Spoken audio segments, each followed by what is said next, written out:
Este programa incluye escenas recreadas y contenido que pueden resultar perturbadores para algunos televidentes. Se recomienda discreción. Round Rock, Texas, 23 de septiembre de 2003. Christina Moore, de 35 años, no llegó a su trabajo. Al no responder a las reiteradas llamadas telefónicas, sus compañeros de Dell Computer comienzan a preocuparse. Sus compañeros intentaron comunicarse con su esposo. Esa mañana Robert se fue a trabajar temprano y Christina se quedó en la casa con su pequeña hija, Gracie. Robert Moore tampoco puede comunicarse con su esposa. Regresa de inmediato a su casa. Cuando llega a su casa, escucha que Gracie está llorando y la encuentra dentro de su cuna, aún con su pijama puesto. La toma en brazos y comienza a buscar a Christina por toda la casa. Finalmente la encuentra en el piso del armario. Toma el teléfono y llama al 911. 911. Hi, I think my wife is dead.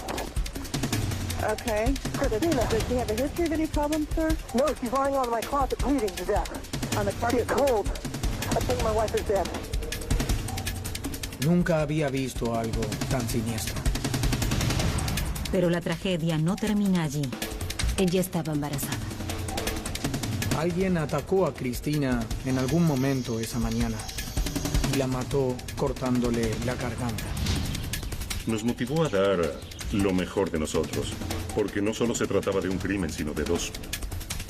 En el caso más importante de sus carreras, los detectives deberán desentrañar las misteriosas pistas hasta poder relacionarlas.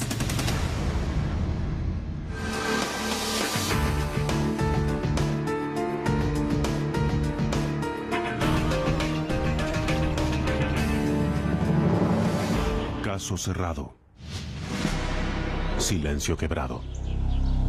Mientras el equipo forense investiga la escena del crimen, hallan pocas pistas. No encuentran el arma homicida, huellas dactilares ni ADN. La casa no tenía señales de desorden. No había objetos rotos, ni faltaban cosas, los cajones estaban cerrados, las sillas ordenadas. La puerta estaba abierta y no había signos de entradas forzadas en ninguna parte de la casa. En el baño principal, encuentran una posible pista. Vimos algunas pisadas parciales, una en el piso del baño y otra en la alfombra del baño. Utilizamos un proceso químico para poder verlas claramente. Las comparamos con todos los zapatos de Robert Moore, de Christina Moore y con todos los que habían estado en la escena del crimen para ver si coincidían. No hallaron coincidencias. Deciden enviar la huella al FBI. El FBI tiene una gran base de datos para poder comparar la huella. Les enviamos la información con la esperanza de que pudieran identificarla. A Christina le habían cortado la garganta y no parecía haber signos de forcejeo entre ella y su asesino. Sus ropas estaban bañadas en sangre, pero no estaban desaliñadas ni rotas. Estaba allí tirada. Tenía una falda y una camisa que aún estaba acomodada y abotonada. Estaba vestida y peinada como para ir al trabajo. Solo le faltaban los zapatos. Lo único llamativo es una sola esposa en su muñeca derecha. La otra esposa no estaba. Era del estilo de las que venden en tiendas para adultos. No era como las esposas que usa la policía. Al principio no había nada en la casa fuera de lugar. Luego, Robert nota que el anillo de matrimonio de su esposa no está. Nos dijo que si el anillo no estaba en su dedo, podría estar en un alajero sobre el tocador. Lo revisamos, pero no estaba allí. Ahora sí había un objeto desaparecido. Un inventario revela más objetos desaparecidos. Relojes, anillos y el bolso de Christina con su cartera y también algunos cheques. Aparentemente el móvil es robo. Nos preguntábamos cómo había sucedido, por qué y quién sería el culpable. Los resultados de la autopsia confirmaron que Christina murió debido a las heridas en su cuello y que no presentaba otras heridas. Era claro que había muerto debido a las heridas en el cuello. Debió haber sido una muerte muy dolorosa. Se desangró hasta que finalmente se ahogó con su propia sangre. No hallan evidencias de violación, pero la autopsia confirma algo que la familia de Christina le había contado a la policía. Ella estaba embarazada. También debimos hacerle una autopsia al feto. Ella estaba de aproximadamente 14 semanas. Y supimos que el bebé era un varón. Incluso cuando se enteró de su embarazo, había comenzado a escribir un diario. Eso nos hizo pensar que ella ansiaba tener a ese bebé. La autopsia también revela evidencias. Un trozo de piel en una de las manos de Cristina. Había un trozo de tejido atascado en el nudillo del dedo mayor de su mano izquierda.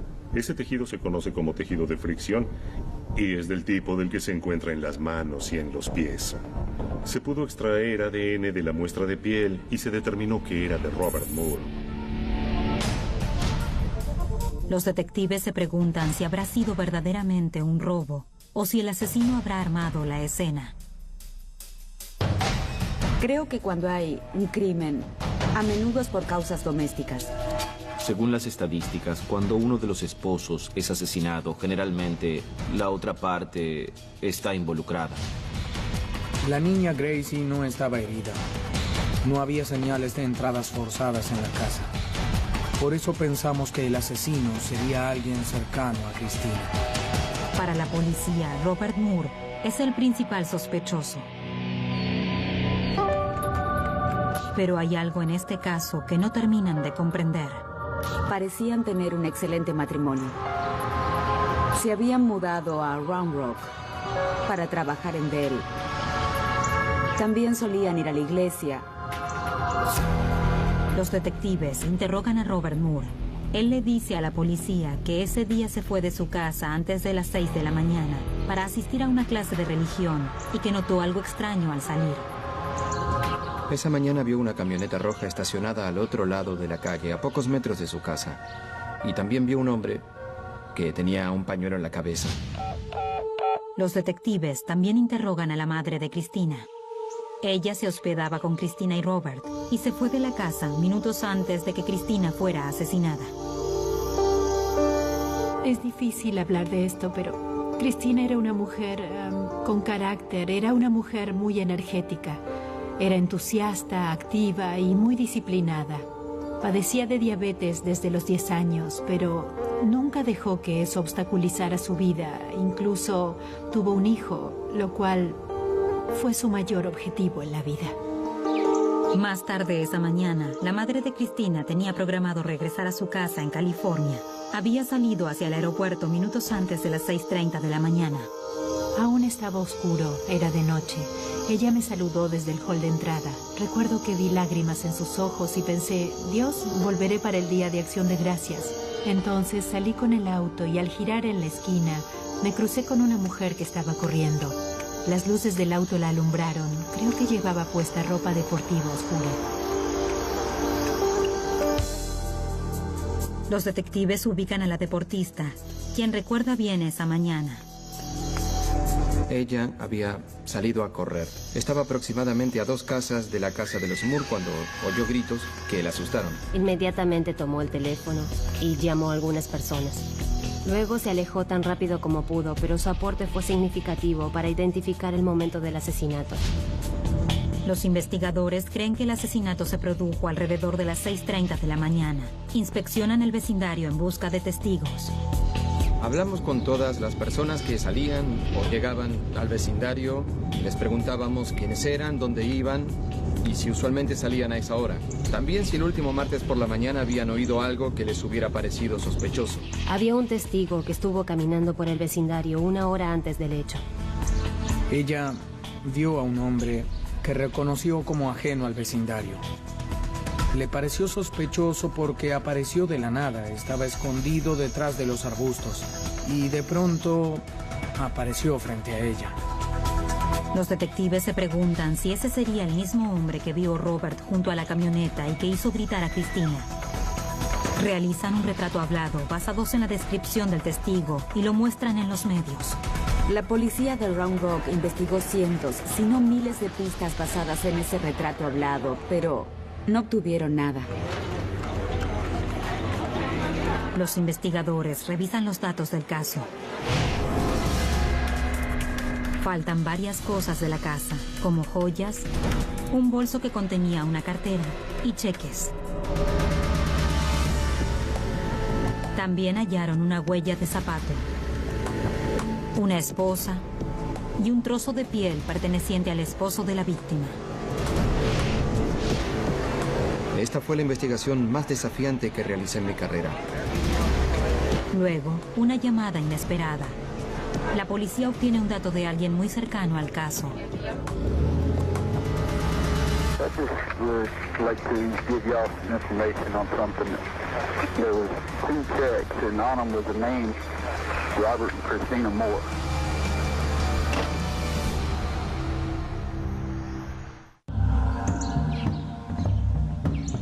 El asesinato de Christina Moore rompe la tranquilidad de la ciudad de Round Rock, Texas.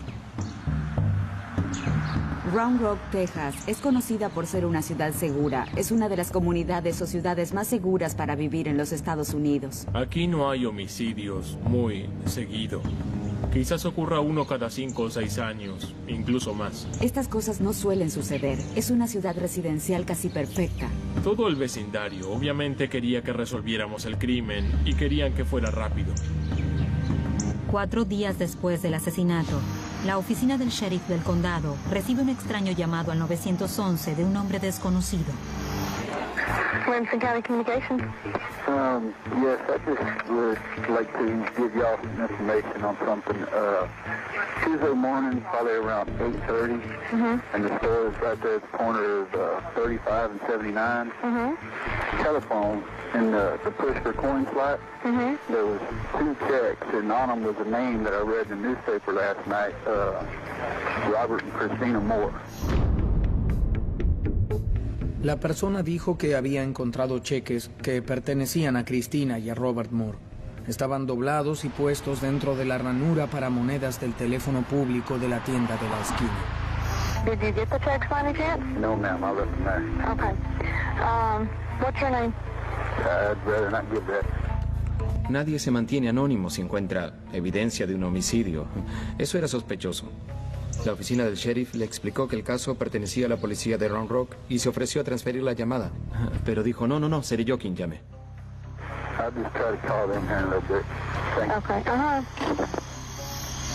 El operador del 911 le avisa a la policía de Round Rock del llamado recibido, pero jamás vuelven a recibir otro llamado. Y tampoco encuentran los cheques en la cabina telefónica. Hicimos todo lo posible para averiguar dónde quedaba la tienda que mencionó, sin estar seguros de dónde buscarla. No había forma de saberlo. No pudimos hallar nada, ninguna evidencia de ese llamado. Mientras investigan el extraño llamado telefónico, no hay nada más que los detectives puedan hacer. Llegamos a un punto muerto. No podíamos hacer nada más. Continúan buscando evidencias del principal sospechoso, Robert Moore. Entonces miramos las finanzas. Quizás hallábamos un móvil allí. Pensamos que quizás tendría que ver con un romance y chequeamos las llamadas telefónicas, las computadoras, pero no encontramos nada. Los investigadores interrogan a los vecinos y amigos de los Moore en busca de pistas. Hablamos con muchos de los compañeros de Dell. También con muchos de los amigos de la iglesia a la que iban.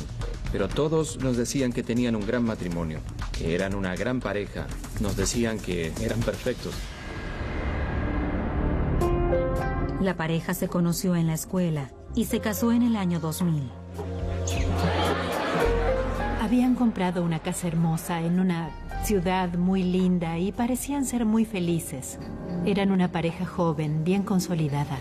Christina era más extrovertida que Robert. Él es una persona muy tranquila. Para los detectives, Robert era demasiado tranquilo. La reacción ante la muerte de su esposa era casi fuera de lo normal. Algunos testigos mencionaron que luego del homicidio, Robert estuvo rezando con un grupo de personas y que rezó por todas aquellas personas que fueran responsables de algún crimen. Eso era extraño. ¿Por qué diría algo así? ¿Por qué se comportaba así? ¿Por qué? Era inusual. Manejaba las cosas de forma extraña. No era una persona muy demostrativa. Era muy medido.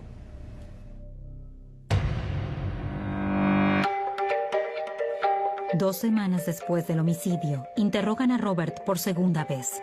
Yo buscaba que reaccione. Esperaba algo de su parte. Los detectives le muestran una foto de la escena del crimen, que incluye el trozo de piel hallado por los forenses. El trozo de piel hallado en la mano de su esposa, que correspondía con su ADN. Lo primero que vio fue la mano ensangrentada. No vio el trozo de piel, no le prestó atención porque era muy pequeño. Se quitó las gafas y comenzó a llorar. Lo vi muy conmovido. Le piden a Robert que se concentre en el trozo de piel. Su comportamiento cambió. Decir que estaba feliz es demasiado, pero se lo veía entusiasmado, porque pensó que ya teníamos algo. Le dije que esa piel era de él. Entonces se desanimó, porque había pensado, vaya, al fin evidencia física de la persona responsable de la muerte de mi esposa. Le pedí que me explicara cómo llegó la piel allí. Nos explicó que solía sentarse en el armario a quitarse los callos de los pies utilizando un cuchillo. Obviamente, cuando ella cayó al suelo y al tener sangre en sus manos, uno de esos trozos de piel se le pegó en la mano. Las reacciones de Robert ante la evidencia cambian la opinión de los detectives. Su coartada era coherente. Miembros de su grupo de estudio de la Biblia y compañeros de trabajo dieron cuenta de dónde estuvo la mañana del asesinato. Comencé a pensar que Robert Moore podría no ser el sospechoso. Siempre les dije a los detectives que pensaba que Robert era inocente. Creo que defendía a Robert más que él mismo. Robert Moore ya no es sospechoso. Él no era quien había ingresado allí para cortarle la garganta. Para los investigadores es una realidad dura de afrontar. Eliminado Robert Moore como sospechoso, el caso vuelve a estancarse. No teníamos pistas, no había nada. La policía enfrenta a una comunidad furiosa y atemorizada, además de contar con pocas pistas. Un extraño fue visto merodeando el vecindario. Un anónimo dijo haber hallado cheques de Cristina. Y un giro inesperado. Su esposo ya no es sospechoso. Había mucha presión por resolver este caso. Luego, la presión aumenta.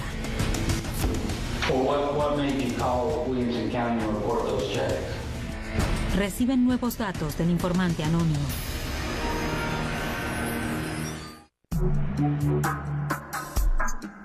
Cuando Robert Moore es descartado como sospechoso por la muerte de su esposa, la investigación retrocede al punto de partida. Los familiares frustrados comienzan la búsqueda del asesino. Su familia ofreció una recompensa significativa de $50,000 por cualquier información que los condujera al asesino de Cristina Moore. Pero no sucede nada. No hay pistas ni tampoco llamados. Los detectives frustrados arman una oficina para dedicarse al caso. Pensaron que necesitábamos un lugar en el que pudiéramos trabajar. Escribir cosas en las pizarras, comparar datos. Eso nos ayudaría a decidir cuáles serían los pasos que debíamos seguir. Durante meses, los investigadores analizan cada pista que tienen. Las joyas y el bolso robados de la casa, la huella del zapato, la esposa que dejó el asesino y las diferentes descripciones del extraño visto en el vecindario. Utilizábamos grillas, gráficos, fotos de la escena del crimen, bosquejos de la zona. También analizábamos los testimonios y cómo estaban relacionados unos con otros. Hablamos con mucha gente y obtuvimos mucha información, pero no llegábamos a nada. ¿Qué nos faltaba? ¿Con quién debíamos volver a hablar? Luego, 5 meses después de la muerte de Cristina, una mujer llamada Betty Johnson presenta una queja en la oficina del sheriff, al parecer ajena al caso. Si el caso era una bomba en la comunidad a punto de explotar, Betty Johnson habría sido el fuego que enciende la mecha y la hace explotar. Johnson le dice a la policía que su suegro, Michael Moore, había intentado violarla. A pesar de que lleva el mismo apellido que Cristina, Michael Moore no tenía ninguna relación con ella. Sin embargo, parece estar relacionado con el caso. Betty Johnson les dijo a los investigadores que Michael Moore tenía cheques pertenecientes a Cristina Moore. Es una revelación asombrosa. Johnson dijo que su suegra, Rebecca Moore, encontró cheques en su auto, luego de que su esposo, Michael Moore, lo había usado. Yo estaba limpiando el suelo de mi auto una mañana cuando vi cheques doblados y no eran míos. Los nombres que tenían eran Robert y Christina Moore. Ella le preguntó a su esposo Michael de dónde había sacado los cheques. En ese momento dijo que había hallado los cheques en la cabina telefónica de una tienda de alimentos. Los detectives de inmediato lo conectan con el llamado anónimo. Le piden a Betty que escuche la grabación del llamado. Ni bien comenzó la conversación, ella dijo, ese es Michael. Los investigadores interrogan a Betty. Ella recordó que Michael Moore le había dado un anillo de bodas a su esposa. La descripción del anillo coincidía con el que le habían robado a Christina luego de matarla. El joyero me dijo que probablemente era robado o parte de un divorcio. Entonces, le dije que no lo quería y se lo devolví. Luego de eso, no volví a verlo. Finalmente, los detectives le preguntan a Betty qué auto conduce Michael. Betty dijo que Michael había estado utilizando una camioneta roja. La misma que Robert Moore mencionó que había visto en la zona de su residencia aquella mañana. Debíamos hablar con Michael Moore. Debíamos averiguar a dónde estaba y quién estaba con él. Lo primero que hicimos fue revisar los datos. ¿Quién es él? ¿Qué se sabe de él? Para los investigadores es un gran paso. Deben moverse rápido, pero con cautela.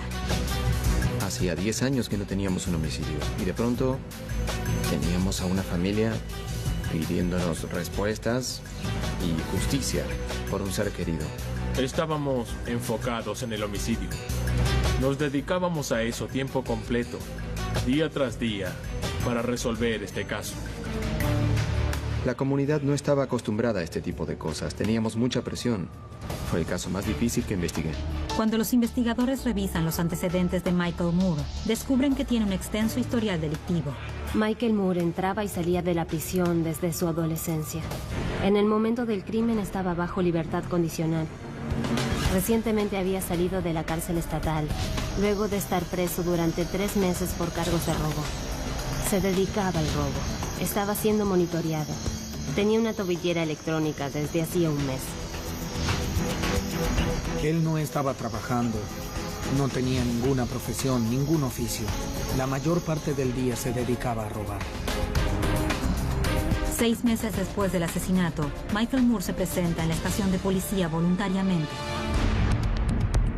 Cuando le preguntan por los cheques de Christina, dice que los encontró en un teléfono público mientras llamaba a su esposa. What were the names on those checks? I don't even remember. Well, what made you call Williamson County and report those checks? Well, it was a newspaper saying something happened in this county. Durante el interrogatorio, la memoria de Moore mejora. I remember the names on the check, and that's the only reason I called. What were they? I don't remember now. They did have my last name, though, so that was the weird part about it. Los investigadores desconfían, pero Moore insiste en que dice la verdad. I want you to tell us I didn't do anything wrong. Deben buscar la forma de acorralar a Michael Moore en sus mentiras. Y saben a quién pedirle ayuda.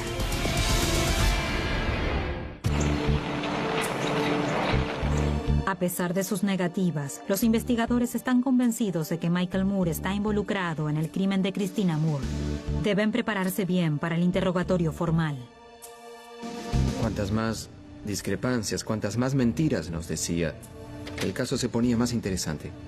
Este era un caso circunstancial. No teníamos evidencias físicas.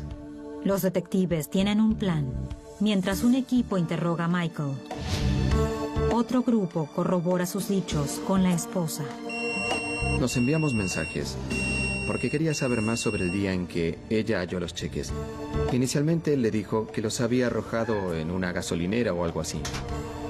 Y en la entrevista con el detective Smith dijo que los había arrojado en un bote de basura de su vecindario. Okay, in the dumpster out front or in the big dumpster? Big dumpster. Okay. Su esposa en verdad colaboró mucho con nosotros y nos ayudó a descubrir los detalles que lo conectaban con este caso. Rebecca Moore finalmente revela que su esposo guarda un par de esposas en el armario. Son iguales a las que hallaron en la muñeca de la víctima. Pero Michael Moore les cuenta una historia diferente a los detectives. What about handcuffs or restraints, anything like that? Never had anything like that? No. Okay. What about toy ones, anything like that? Maybe when I was a kid.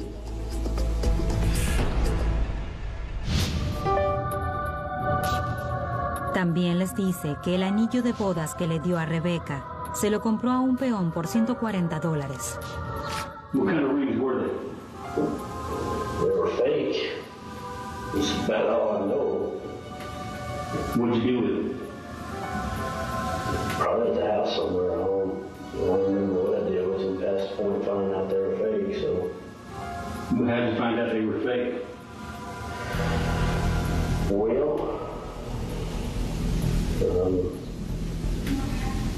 not even sure. I was just told they were fake.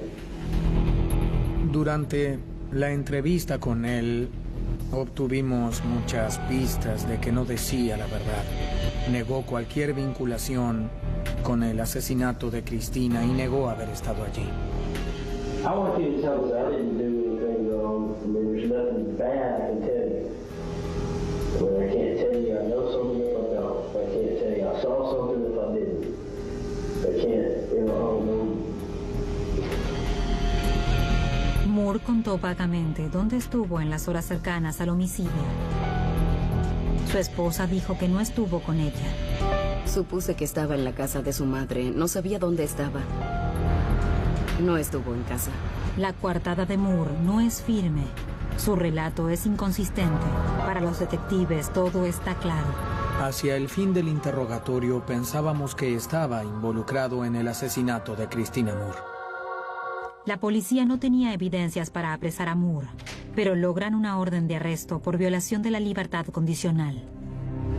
Le pedimos a la Junta que emitiera una orden, y así pudimos arrestarlo en la cárcel del condado. Sabíamos que la comunidad estaría a salvo y además eso nos daba tiempo para investigarlo sin ningún riesgo de alterar a la gente. Una vez que Moore es arrestado, la policía le muestra su foto a la vecina que había visto a un extraño cerca del vecindario.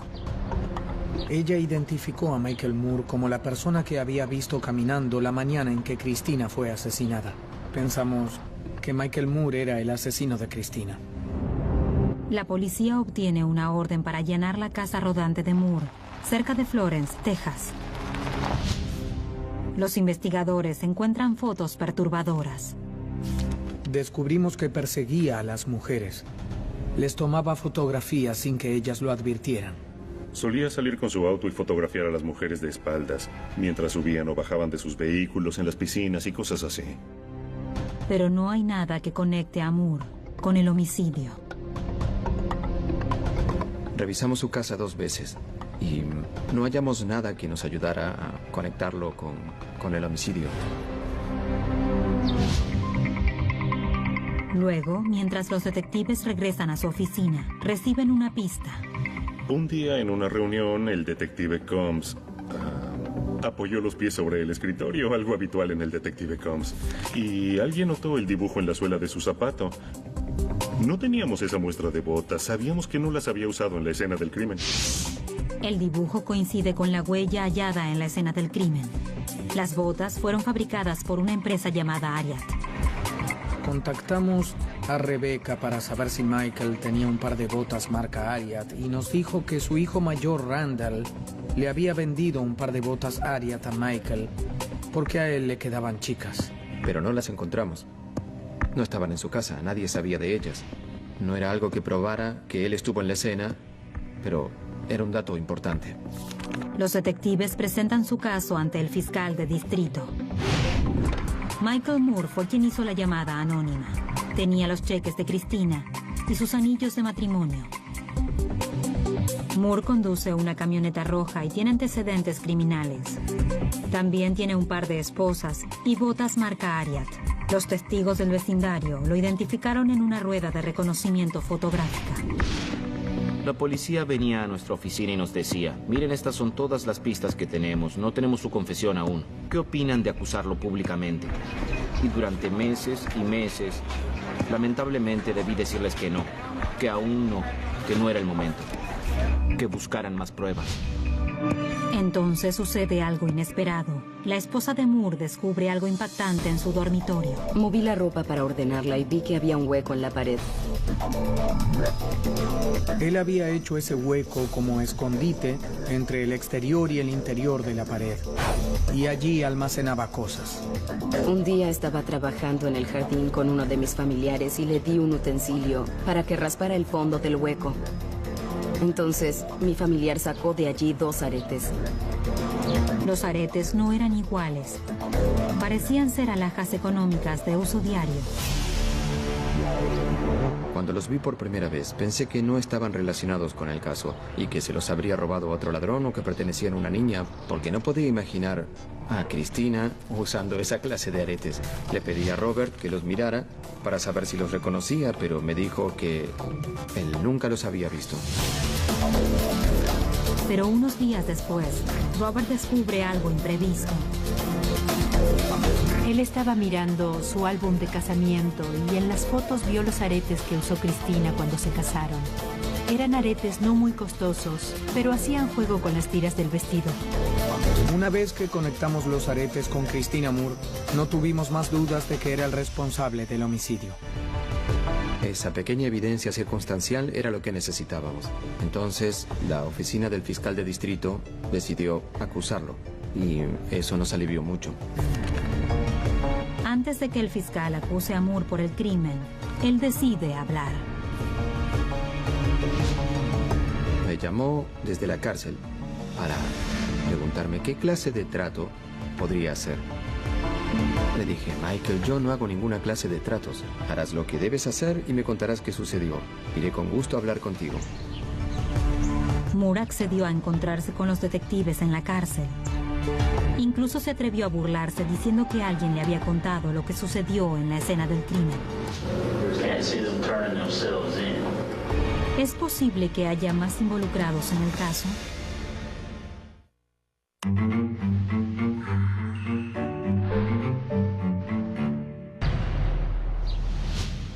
$14 meses después de la muerte de Cristina, Michael Moore es acusado de crimen capital por robo agravado, secuestro y asesinato preterintencional. Este crimen ocurrió durante un robo, lo cual se considera un asesinato preterintencional. Hay personas muy malvadas, con mucha maldad, determinadas a lastimar a otros, y hay que tener mucho cuidado con ellas. Y Michael Moore era de esa clase. Luego, días después de la condena, Moore llama a un reportero de la televisión local y admite haber estado en la escena del crimen, pero niega haberla matado. Dio a entender que él era un simple observador. Well, they said that the phone call made in September places me either there or with imminent knowledge. Their deal is that the only way I could know something is if I was there. Were you the watchout? I'm not gonna comment on anything like that right now. Moore se cree muy listo, pero se está incriminando al admitir que estuvo presente cuando asesinaron a Cristina. Teníamos evidencia que demostraba que Moore estuvo en la escena cuando Cristina fue asesinada. Y salió de la boca del propio Moore. How do you see this playing out for you? I think eventually it'll turn out all right. I can never see them actually get a conviction on Christina Moore. Los fiscales preparan el caso y creen que Michael actuó solo en el crimen de Cristina. Finalmente, 2 años después del brutal asesinato de Cristina Moore, comienza el juicio a Michael. Estábamos muy interesados en este caso porque era algo fuera de lo común. El hecho de que el esposo fuera el primer sospechoso y luego un desconocido con el mismo apellido y ajeno a la familia resultara ser el responsable, hacía que pareciera una gran novela policial. Conociendo el gran esfuerzo realizado por los investigadores para resolver este caso, la presión era aún mayor que en cualquier otro. Y además este caso era por un crimen capital. Los fiscales presentan el caso como un robo que terminó en homicidio. Creíamos que él había visto a Robert Moore y a la madre de Christina dejar la casa. Y luego de ver que 2 personas adultas se habían ido, se acercó a la casa, llamó a la puerta y Christina le abrió. Quizá ella pensó que era su madre. Eso explicaría por qué no había entradas forzadas. Los investigadores piensan que la víctima fue elegida al azar. Fue una coincidencia que ambos tuvieran el mismo apellido y que Christina Moore abriera la puerta a la persona equivocada. Pero mientras que la elección de la víctima fue al azar, el crimen fue premeditado. Él tenía un par de esposas y un instrumento cortante, así que estaba preparado por si algo se salía de control. Y así fue. Salió mal.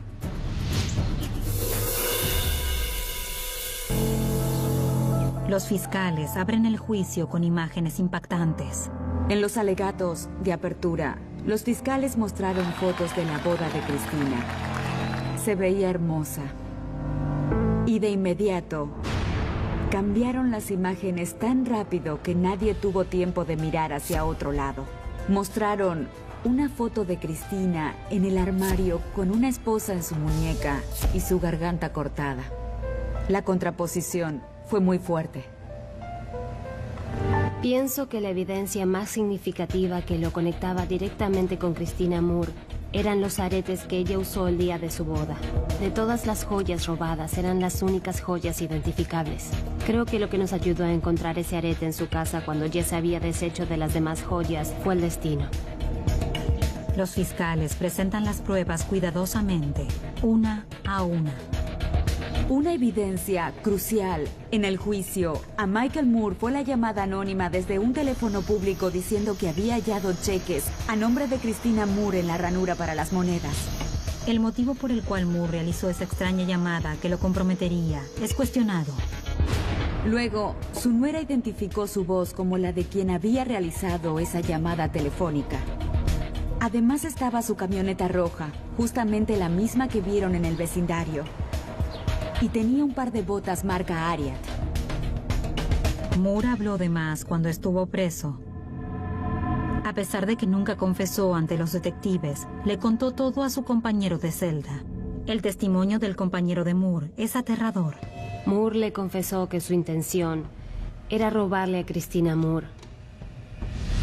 Pero que durante el robo, en el intento de que ella le diera lo que quería, se descontroló. Él la obligaba a que le diera la información de sus tarjetas de crédito, sus claves personales, y ella lo hizo enfurecer. Y entonces le cortó la garganta. La defensa argumentó que no había evidencia física que conectara a Moore con el crimen. La defensa adujo que no teníamos evidencia física directa, huellas digitales ni pruebas de ADN. La defensa resaltaba el hecho de que no hubiera pruebas de ADN en la escena de un crimen tan brutal como este. Ciertas cosas simplemente no pueden ser desacreditadas, como el hecho de que Michael Moore tenía en su poder joyas de Christina. Betty Johnson, una testigo confiable, dijo que su ex suegro tenía cheques a nombre de Christina. Y la defensa podía decir muy poco sobre esto. Michael Moore no testifica.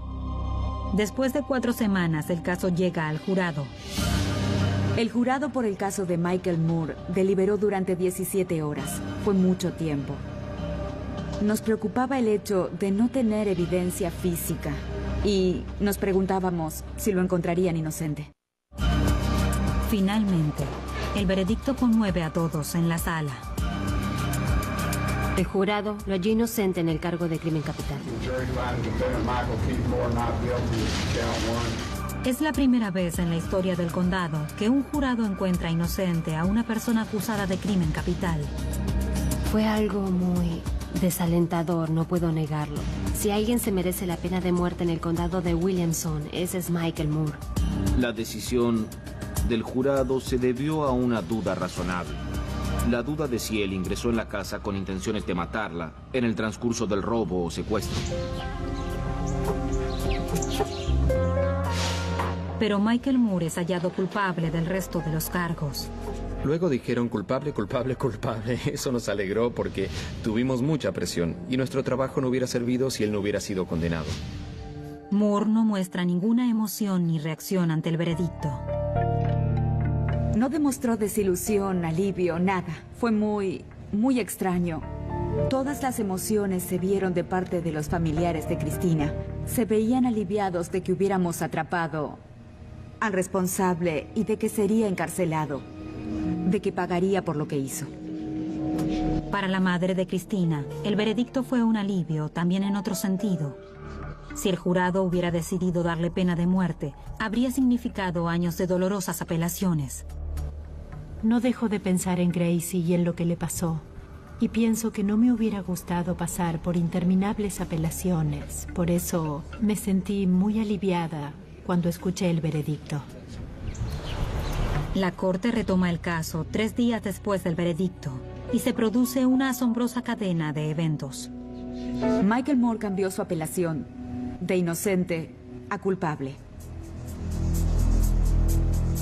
Fue parte de un trato que acordó con los fiscales, que le permitió obtener 4 cadenas perpetuas, las cuales le permitirán la libertad condicional después de 30 años. Luego del trato, Moore acordó darles a los investigadores el resto de las joyas robadas. Creo que solo quería un día para fumar un cigarro y tener gente prestándole atención. Fuimos con 5 o 6 autos en procesión hasta un lugar del condado. El primer lugar al que nos llevó fue a una zona casi descampada, con pocas casas. Allí identificó un cactus, donde había tirado los anillos de matrimonio. Los detectives cavaron cerca del cactus y hallaron los anillos, y se los devolvieron a Robert Moore. Creo que él se los dará a Gracie algún día. Luego, Moore conduce al grupo a otro lugar donde les dice que había enterrado el resto de las joyas. Excavan, pero no hallan nada. Los detectives regresan al lugar al día siguiente. Junto a otros detectives regresamos al lugar. No al lugar exacto que nos había indicado, sino a unos 150 metros de esa zona. Pudimos recuperar las joyas que estaban en una botella de plástico, enterrada a 20 centímetros bajo tierra. Los objetos que no entraron en la botella los había dejado en el fondo del hoyo que había cavado. Entre los relojes y anillos hay algo especial. El arete que hacía juego estaba enterrado allí, dentro de una botella bajo tierra. Fue un momento muy emotivo. Fue un día feliz. Sabíamos sin dudas que era el hombre indicado. Todo cuadraba. Las incógnitas se resolvieron. Como parte del trato, Michael Moore renunció a su derecho de apelar la sentencia.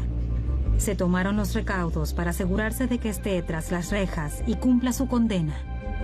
Ya tenemos preparado un paquete que estará disponible para quien tome el caso dentro de 30 años.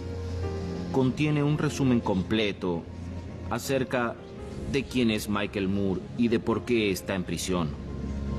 Y por qué jamás debe salir de ese lugar. Para sorpresa de la madre de Cristina, la recompensa de $50,000 no fue reclamada por la testigo clave del caso, Betty Johnson. Nunca pidió el dinero. Yo le escribí una carta en la que le decía lo mucho que significó todo lo que hizo. Creo que ella actuó por hacer el bien y no por el dinero. Doblado al español en Civisa Media.